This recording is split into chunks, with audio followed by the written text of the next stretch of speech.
Olá, boa noite. Estamos aqui de volta com a série Human Anatomy, hoje nos episódios 6 e 7. Agora, no episódio 6, nós vamos receber o professor Albino Fonseca Júnior, professor do Departamento de Morfologia da Universidade Federal Fluminense.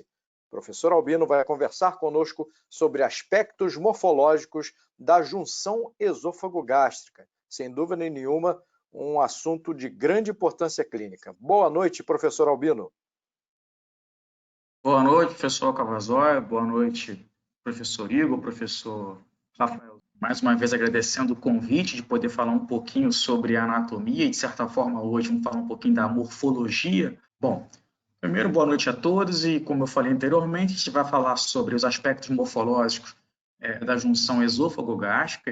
Bom, de antemão, eu vou partir primeiro de um problema e, nesse momento, quando eu parto do problema, eu vou partir da doença. Eu tenho, então, uma doença chamada doença do refluxo gastroesofágico, ou gastroesofagiana. Então, tenho diante de senhores uma doença, essa doença que, de certa forma, ela é caracterizada, primeiro, de extrema prevalência, é muito comum, provavelmente, ou vocês já tiveram alguém que sofreu dessa alteração, ou vocês mesmos já sofreram dessa alteração. Eu, vira e mexe, sofro dessa alteração, e ela vai ser caracterizada pelo que a gente chama de pirose / regurgitação, que nada mais é do que a representação de um sintoma que nós chamamos, entre aspas, de azia.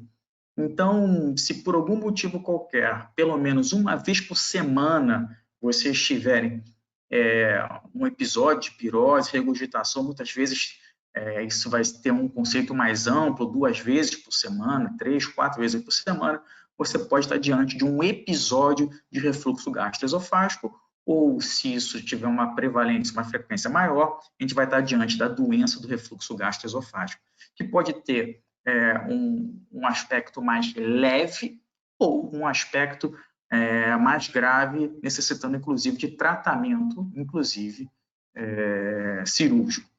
Mas o que chama a atenção para a gente é que a gente tem todo um arcabouço anatômico, morfológico, para que eu não tenha uma doença de um refluxo gastroesofágico. É importante ressaltar que eu já falei para os senhores da grande prevalência, a grande ocorrência dessa lesão, desta doença. A gente podemos imaginar que, por exemplo, no Ocidente, 1 a cada 10 pessoas, 1 a cada 5 pessoas tem doença do refluxo gastroesofágico. No Oriente, essa prevalência é menor, cerca de 5%, e nós temos já dados nacionais onde apontam que no Brasil cerca de 12% da população apresenta refluxo gastroesofágico. É importante ressaltar que nós estamos diante de dados estatísticos onde nem sempre a pessoa, o indivíduo, sabe realmente se está com doença do refluxo gastroesofágico, de certa forma podendo ter uma grande subnotificação. Então, provavelmente, essa prevalência é maior. É importante ressaltar que nós temos uma etiologia que é uma etiologia constitucional, lembrando que também fatores comportamentais também são decisivos para que a gente tenha doença de refluxo gastroesofágico. É importante que o alvo da nossa palestra aqui vai ser falar sobre os aspectos constitucionais, isto é, aquilo que eu consigo, aquilo palpável, aquilo que de certa forma eu consigo ver e presenciar e muitas vezes manipular, seja de maneira medicamentosa ou então de maneira cirúrgica. Porém, a gente não pode deixar de citar que alterações comportamentais propiciam essa doença do refluxo gastroesofágico. Então, hábitos alimentares, como, por exemplo, alguns alimentos como chocolate, refrigerante, bebidas alcoólicas, estão intimamente relacionadas com doença do refluxo gastroesofágico. Assim como ingestão de bebida alcoólica, tabagismo, uso de drogas, também está intimamente relacionado com doença do refluxo gastroesofágico. Outras alterações, como, por exemplo, apesar de constitucional, como gestação e qualquer outra coisa que aumente a pressão intraabdominal, também favorecem doença do refluxo gastroesofágico. Então, nós temos uma ampla gama de fatores, isto é, um aspecto multifatorial que existe na doença do refluxo gastroesofágico, porém, nós vamos dar maior atenção no que tange aos aspectos anatômicos e histológicos, de certa forma, correspondendo aos aspectos morfológicos. A gente continua falando, dessa vez, a gente vai colocar o conceito de doença do refluxo gastroesofágico. Esse conceito é baseado no último consenso brasileiro da doença do refluxo gastroesofágico, que é uma infecção crônica, isto é, isso não é agudo, é uma infecção crônica decorrente do fluxo retrógrado do conteúdo gastroduodenal para o esôfago ou estruturas adjacentes, ou órgãos adjacentes. Nós temos ainda uma continuação desse conceito, porém eu quero colocar aqui algo que me interessa, que essa doença, essa lesão pode, de certa forma, estar associada à lesão tecidual. E isso, de certa forma, vai ser alvo para a gente falar um pouquinho mais na última parte da palestra. Então, de certa forma, o desenho da palestra baseado na doença do refluxo gastroesofágico começa a gente falando sobre anatomia normal. Nesse momento, em nenhum momento eu vou ficar falando sobre a anatomia completa da junção esôfago-gástrico, porém eu vou ressaltar os aspectos característicos e pertinentes à abordagem dessa doença gastroesofágica. Termino falando sobre a anatomia patológica, como é que uma alteração dessa anatomia normal, isto é, a anatomia patológica, vai desenvolver com alguns aspectos etiológicos, fisiopatológicos, fisiológicos, e por último, a gente vai falar como essa lesão, no caso que a gente está mostrando aí, como é que ele funciona. Nesse caso, a gente vai falar sobre o aspecto da histopatologia, isto é, assim como eu tenho a anatomia patológica, onde eu vou ver o aspecto macroscópico, como é que isso procede, eu vou ter um outro aspecto, quando esse aspecto macroscópico se reduz à histologia, e nesse caso, a gente vai falar um pouco sobre a histopatologia, e ver o quão isso é importante, e o quão muitas vezes a gente não dá importância a esse aspecto tão interessante, que é o refluxo gastroesofágico. A gente pode perceber, conforme a gente vai avançando na palestra, que nós temos aspectos que, de certa forma, tendem a nos levar a um aspecto leve dessa lesão, dessa doença, porém, elas podem ter consequências graves, críticas.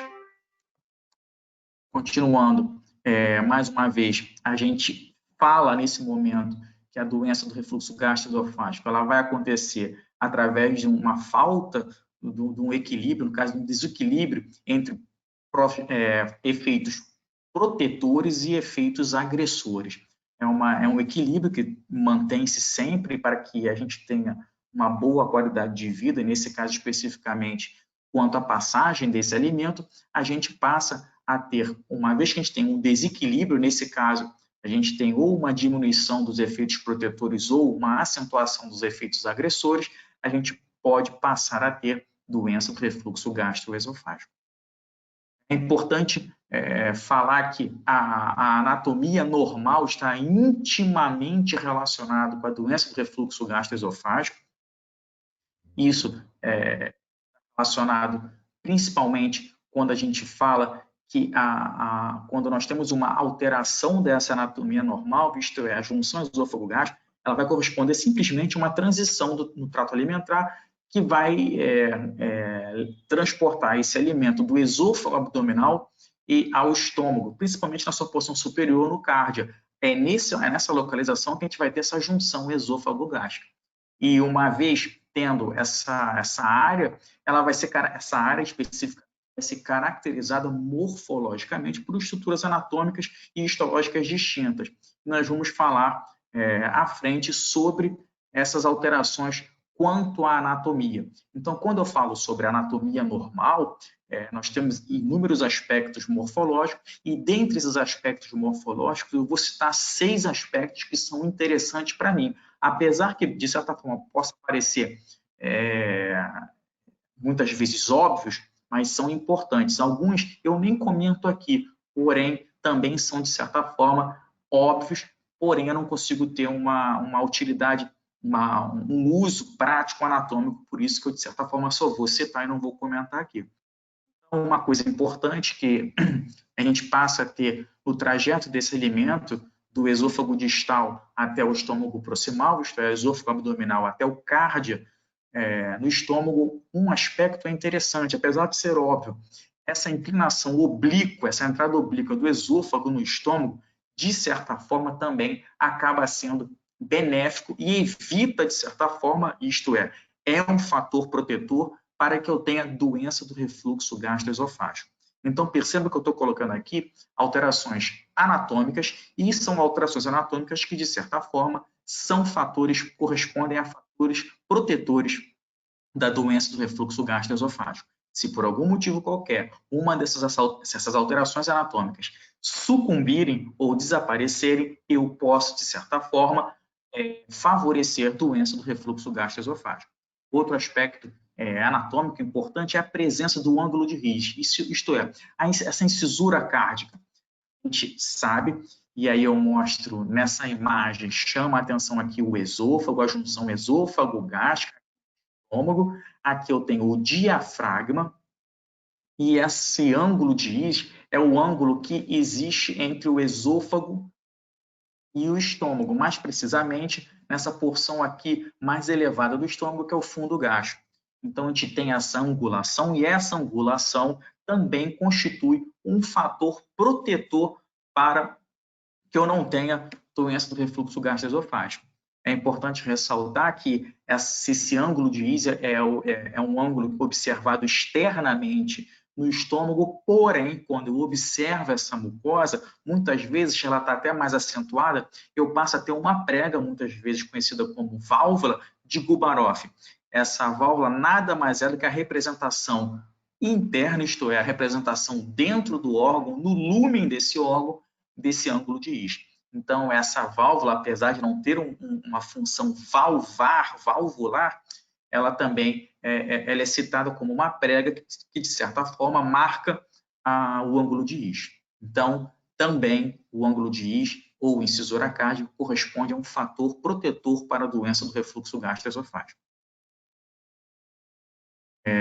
Aqui eu passo até agora o pinçamento esofágico pelo hiato diafragmático. A gente vai até perceber que eu vou dar um outro nome a esse hiato diafragmático. A gente percebe que eu tenho o diafragma é aquele grande músculo que vai estar dividindo a cavidade abdominal da cavidade torácica, onde eu passo a ter, nesse exato momento, ali onde eu estou assinalando a entrada do esôfago na cavidade abdominal, eu vejo inclusive o tronco do nervo vago anterior, e chama a atenção para a gente que essa abertura no diafragma, a gente tem algumas aberturas no diafragma, mas o que me chama a atenção é essa abertura no diafragma, que eu chamo de hiato esofágico, isto é, uma abertura, e essa abertura, por passar o esôfago, tem esse nome de hiato esofágico. Para mim, é muito interessante ressaltar alguns aspectos, principalmente relacionados com o que eu estou vendo agora, e chama a atenção que esse hiato esofágico não é somente um buraco, ele tem alguns aspectos interessantes, principalmente na sua formação. Eu percebo que ele é formado por fibras musculares, inclusive são conhecidas como pilares diafragmáticos, e essas fibras musculares são divididas em um pilar diafragmático esquerdo, um pilar diafragmático direito, e ele pode se comportar de várias formas. Nessa imagem a gente vê o pilar diafragmático direito em posição anterior ao esquerdo, fazendo um entrelaçamento, e desse entrelaçamento acaba funcionando como se fosse uma pinça, e essa pinça está pinçando o esôfago abdominal. Então, ele, de certa forma, preserva, mantém a estabilidade do esôfago preso aí, e isso é importante. Muitas vezes eu posso ter um afrouxamento desses pilares diafragmáticos e, de certa forma, causar uma alteração anatômica, que a gente vai ver isso mais à frente. É importante ressaltar que esse pilar diafragmático direito, chega um momento que ele acaba se fixando também no duodeno, e nessa fixação nós chamamos de ligamento suspensor do duodeno, apenas para a gente relatar aqui esse detalhe. Assim, por muitas vezes, se eu tiver uma frouxidão dos pilares diafragmáticos, provavelmente pode acontecer o caso de eu fazer um reparo cirúrgico. E esse reparo cirúrgico nada mais é do que fazer com que eu dê ponto, fazer com que eu consiga, de certa forma,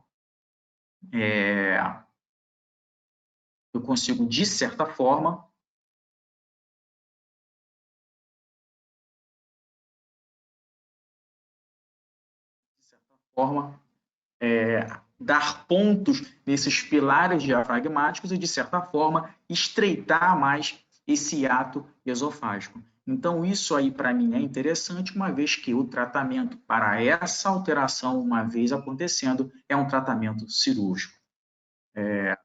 Mais outro fator interessante para mim aqui é a presença do ligamento freno-esofágico ou membrana freno-esofágica. A gente vai entender um porquê que eu chamo de ligamento ou membrana, inclusive ver como é que se forma esse ligamento. Chama a atenção para a gente que eu tenho uma fáscia subdiafragmática, ou também conhecida como fáscia infradiafragmática ou fáscia transversalis, que é um prolongamento facial, um envoltório inferior do diafragma. Desse envoltório inferior do diafragma, nós temos a formação desse ligamento ou membrana freno-esofágica. Então, a partir daí, nós temos a formação dessa membrana. Essa membrana, de certa forma, vai ter um prolongamento inferior e um prolongamento superior. Desse prolongamento superior, nós podemos, inclusive, denominá-lo de ligamento freno-esofágico, seu folheto ascendente. Em contrapartida, dessa porção inferior, é o ligamento freno-esofágico, do seu folheto descendente. Assim como os demais aspectos, estruturas anatômicas já relatadas, nós temos o ligamento freno-esofágico, o perfeito funcionamento, como um fator protetor para doença do refluxo gastroesofágico. Chama atenção para a gente também que muitas vezes esse folheto descendente ele é ausente, e a ausência desse folheto descendente, de certa forma, pode ser indicativo, pode ser um estímulo para algumas alterações que nós vamos ver à frente. Mais uma vez, o esfíncter esofagiano inferior, que é o outro aspecto anatômico importante. Isso está muito associado não só ao aspecto histológico, mas também ao aspecto morfológico, que a gente vai ver aqui à frente. Então, aqui nessa imagem, eu percebo que eu tenho aqui o diafragma de um lado, o outro diafragma, o diafragma tanto do lado esquerdo quanto do lado esquerdo, envolvendo o esôfago, nesse caso, nesse buraco que eu chamo de hiato esofagiano. Eu quero que vocês percebam que existe uma alteração nas fibras musculares. Aqui eu tenho fibras mais horizontais, aqui verticais. Essas fibras verticais estão assinalando, na verdade, o momento em que o diafragma envia os seus pilares diafragmáticos. Isso, de certa forma, até é interessante, porque alguns autores chamam os pilares diafragmáticos de crura diafragmática e dão a essa crura diafragmática uma grande relevância quanto à presença ou ausência anatômica do esôfago aí. Chama a atenção para a gente também, nesse caso agora do esôfago, no que ressalta o esfíncter esofagiano inferior, chama a atenção que eu tenho uma camada muscular circular interna e uma camada muscular longitudinal externa. O esfíncter esofagiano vai ocorrer por um espessamento dessa camada muscular circular interna e a emissão de fibras, como a gente vê aqui, da camada longitudinal externa. Então, a gente pode caracterizar esse esfíncter esofagiano, né, no caso, um estreitamento visível pelo espessamento da camada muscular circular interna e vai ser entremeada por fibras da camada muscular longitudinal externa. Lembrando que mais esse fator é um fator relacionado a um fator protetor para a doença do refluxo gastroesofágico, perfeito? Então, são fatores, eu citei 5 fatores, esses fatores evitam que o conteúdo gastroduodenal alcance o esôfago. E, de certa forma, como isso não acontecendo isso, a gente pode evitar lesões e outras alterações nessa mucosa esofagiana. Por último, um outro aspecto morfológico que para mim é muito interessante é quando eu falo sobre a transição esôfago-gástrica, o que a gente acaba chamando de linha de Zenker ou apenas linha Z. Essa linha Z é uma característica que nós conseguimos ver com facilidade na prática e muitas vezes nós vemos com muita facilidade também quanto à endoscopia. É uma área onde, no exame endoscópico, percebo que aqui eu tenho um exame de endoscopia para facilitar. É como se eu estivesse vendo do esôfago distal, dessa porção aqui torácica, e olhando daqui para baixo, eu vejo essa diferença de tonalidade. Daqui para cima eu tenho o esôfago, daqui para baixo eu tenho o estômago. Chama a atenção que eu tenho um estreitamento aqui. Esse estreitamento está associado ao estreitamento, muitas vezes,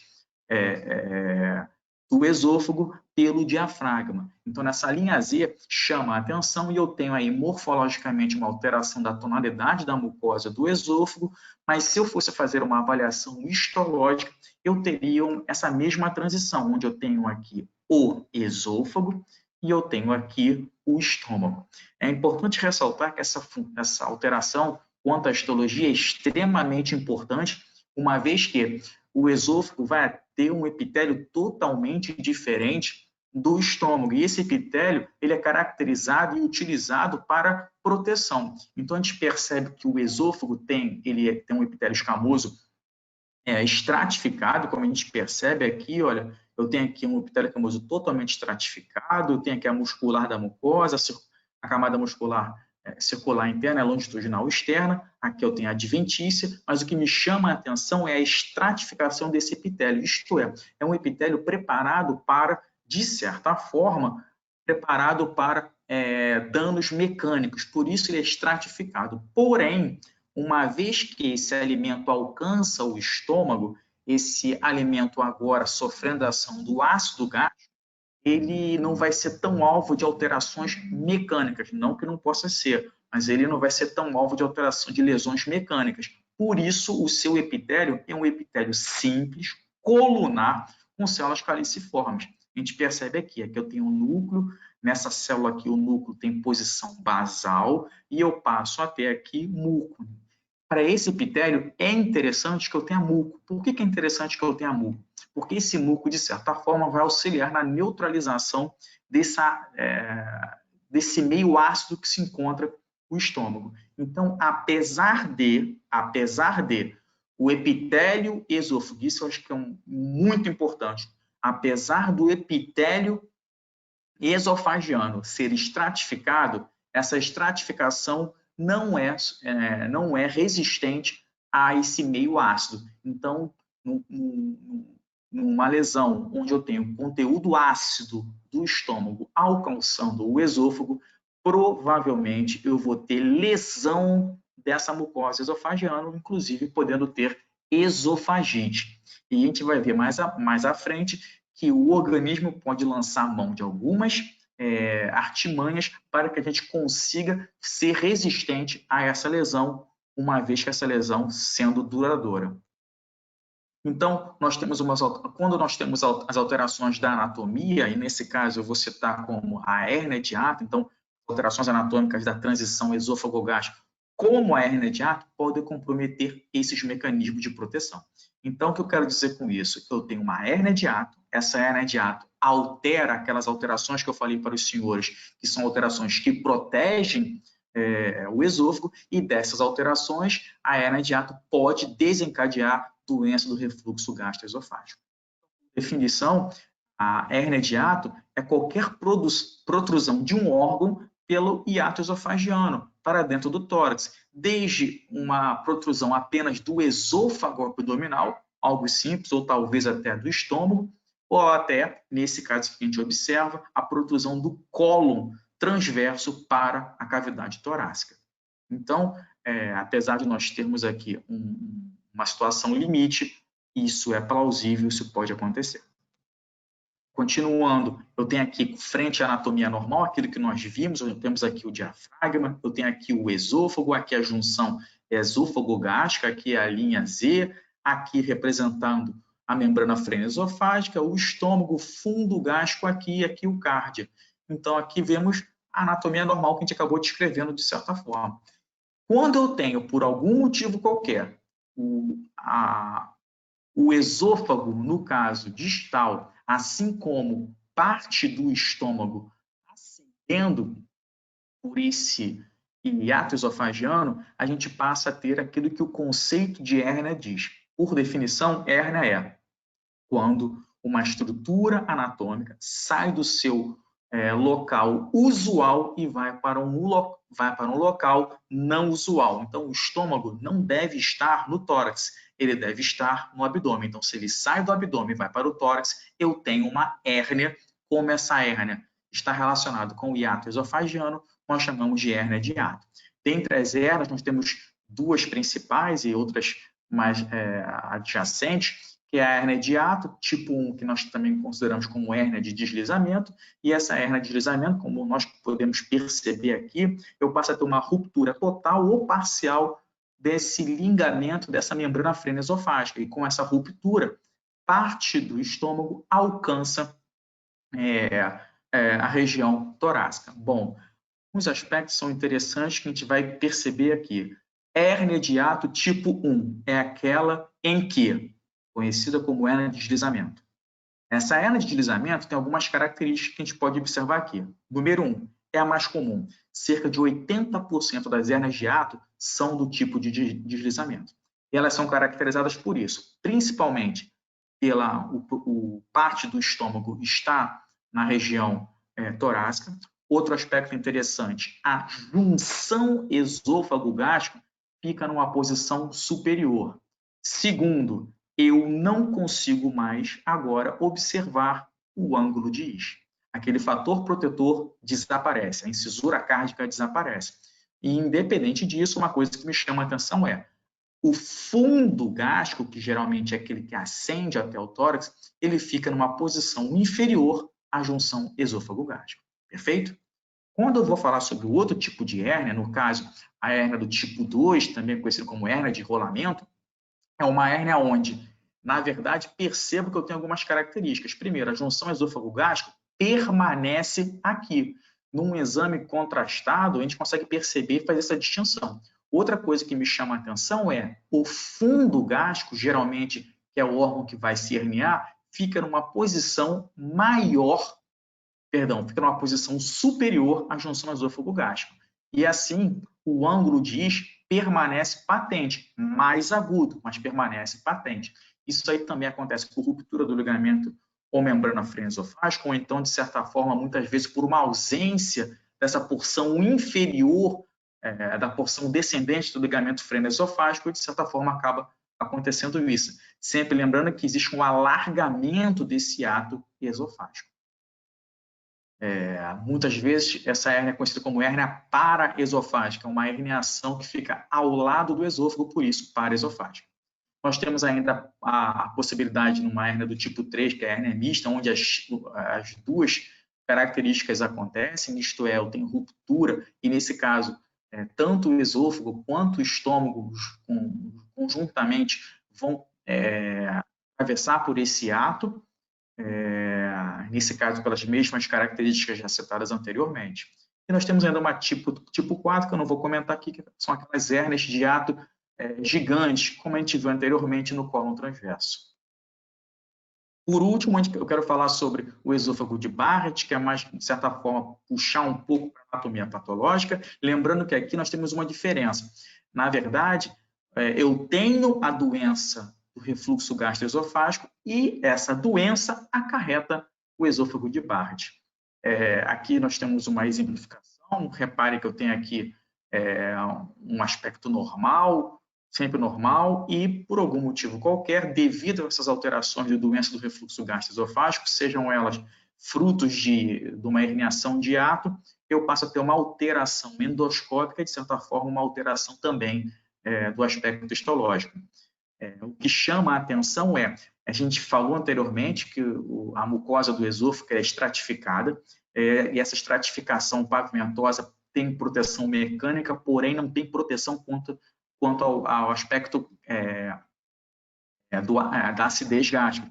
Por isso, no meu esôfago começa a ter a formação de um epitélio rico em células caliciformes. Então, é como se no meu epitélio eu passasse a ter células caliciformes, como é que eu vejo aqui. Esse tipo de lesão é conhecido como metaplasia intestinal. Metaplasia intestinal é uma alteração adaptativa na patologia geral, onde o epitélio, após sofrer agressão, ele tenta se adaptar àquela nova realidade. Ele se adapta se transformando num outro tipo de epitélio. Nesse caso, ele se transforma num epitélio intestinal. É importante ressaltar que nesse caso, o que chama a atenção aqui, só ressaltando novamente, que a doença do refluxo gastroesofágico vai ocasionar o esôfago de Barrett. É importante ressaltar aqui, por último e terminando, que isso é importante porque uma vez a doença do refluxo gastroesofágico pode causar metaplasia intestinal, e esôfago de Barrett nada mais é do que o esôfago com presença de metaplasia intestinal.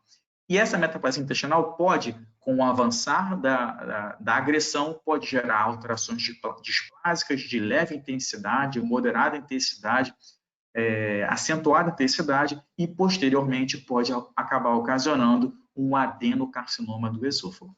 Se nós formos pegar a prevalência de adenocarcinoma do esôfago, nós temos um esôfago de cerca de 25 centímetros, porém, somente o esôfago distal, aqueles 3 a 4 centímetros de esôfago, é que são responsáveis por cerca de 95 a 99% de todos os adenocarcinomas.